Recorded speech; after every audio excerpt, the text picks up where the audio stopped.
Hello, bạn ôm nhiều mỗi tuổi. Nó nói giờ mình sao lặng, mình sao lặng. Ô mồ nhá nó, ô cho mồ nhá nó. Cần gì tôi buồn ha, với tôi hắn hay tôi buồn ha.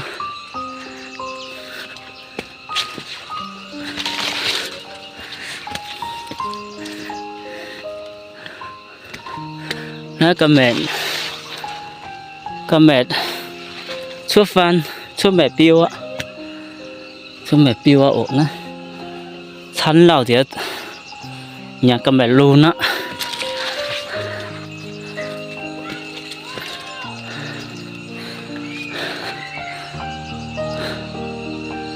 Ô ngài mồ, ô cho pháo ô chia này, ô này, nhìn hoa này với con xe nan to nó mùi thôn tại an nơi này, ô với tôi đã tao an đằng luôn này, bằng cậu này, nó thôn lù nhổ, lắm với tôi tao an đằng luôn. Tại nói sẽ có tiêu biểu nó mà tổng tình biểu á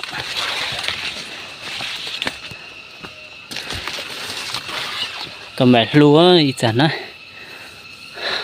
mà tây mà ở tu nhàn á phò thọ chia chó phò thọ chia chó ơi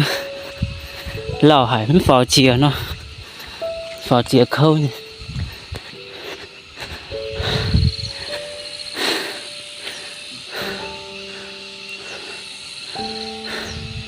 Đĩa bùn bản thang chưa tới nhử nó đĩa bùn nên là mai mộ nó thì có mình cũng khoa làng cũng khoa làng hiểu miền bùn nó nổi như tại uy dẻo bùn nó nổi mình nài cả mình bằng cả mình mai nọ thô cả miệng bùn nó nổi tại uy dẻo nó tại thống bông lạng luôn giải như này mình thấu chia đúa ô chia cho xong cái đĩa con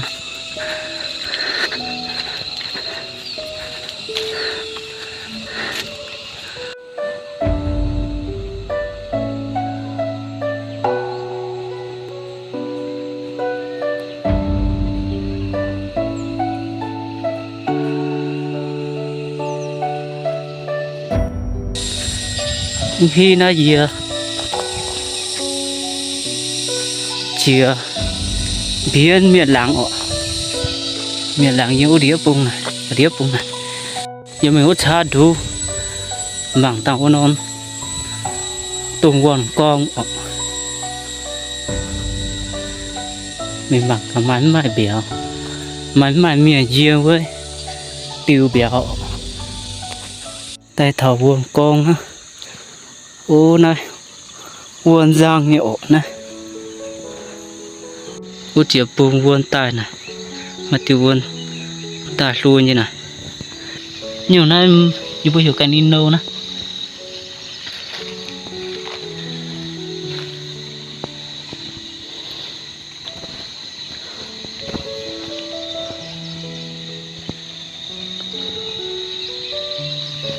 mình mảng cả buồn ổn bữa mà nó non khàn nó ổn non khàn nó tai quan luôn như này hay cũng nhiều bùi như này nó thì miền tây chứ ăn cho nên miền tây ta hút phải đến chiều ạ ô buồn nón cả buồn nón như lăng lăng nó cũng nhiều bùi từ bùi cắm về nó buồn luôn nhớ của như này nó mình muốn à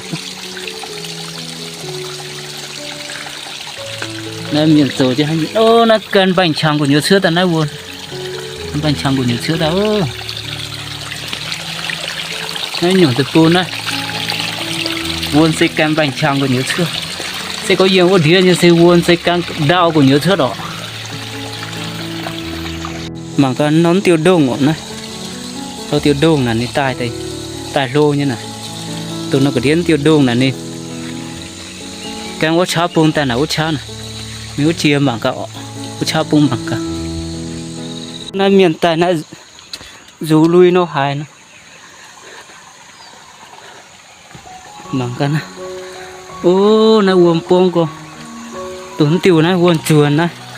uống cái nó tại này ô lăng có miền mùa nàn cô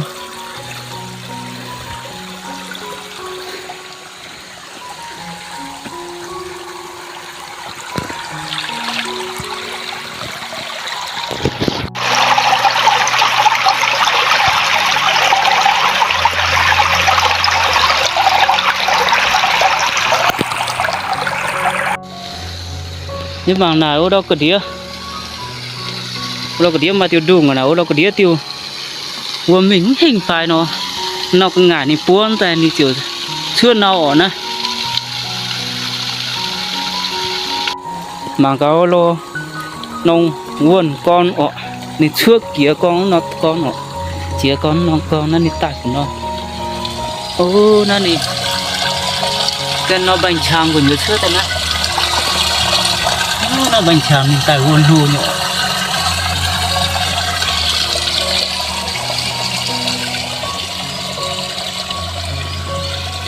miền sầu non khơi tập người dìa nó còn đĩa mình có lo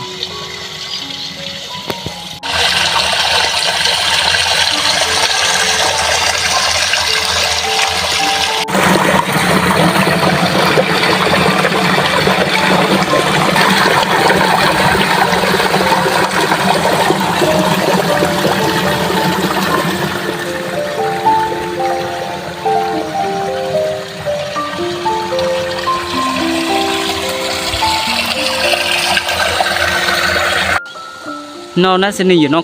khan nó mà mua nhiều nó có đĩa này tụi nó phiền đau phiền bánh nữa đi đi bường nó nên sàn luôn chỉ cái đĩa cam bánh trắng chưa tạo ô dĩa ô đĩa miền như béo mình bằng cả miền như béo phánh nhiên thì miền thô nó nọ đòn ta uy dẻo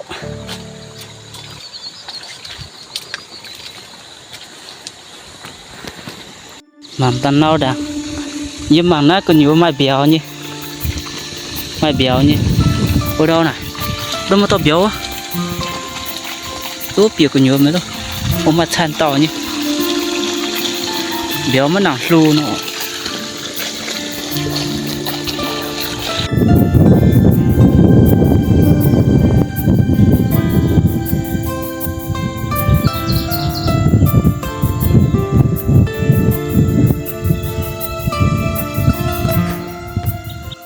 nó mà chung gìn gâu piêu này gìn gâu piêu này mà cậu ấy buồn nó diễm viên ta kết nhà liếu luôn nên mày non chữa như này đây gìn gâu piêu này mỗi tòa thân non tiền đi áo chữa này là kỳ nó này thân tề xí nó nên cái chữa đó này nó mắn non này non này mà tề chi nhưng mà tề xí như là đi áo chữa này xây cậu xây nhàng ca nghìn gấu piêu nó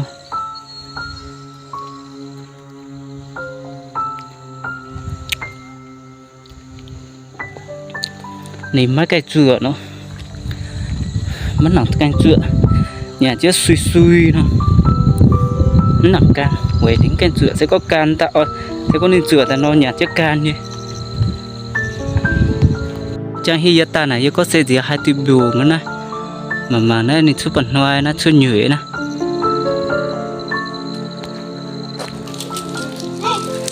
này miền phố cảnh này nè đây thì miền diêm béo phải diêm bằng nắm mai miền diêm béo cần xuống nè nắm của mà miền diêm béo này mình lo có đĩa bằng cả nó có đĩa hua mà mai miền diêm béo nè nó có đĩa mày hua lo hua này diêm mai miền diêm béo thằng nó giờ sẽ cần gì miệng cho chu nó cái chiếc chu nó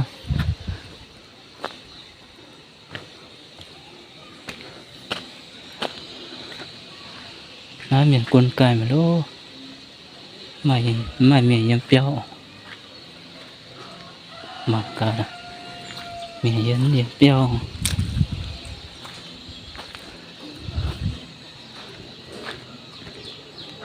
ô cuồng cài mà lô cài mà lô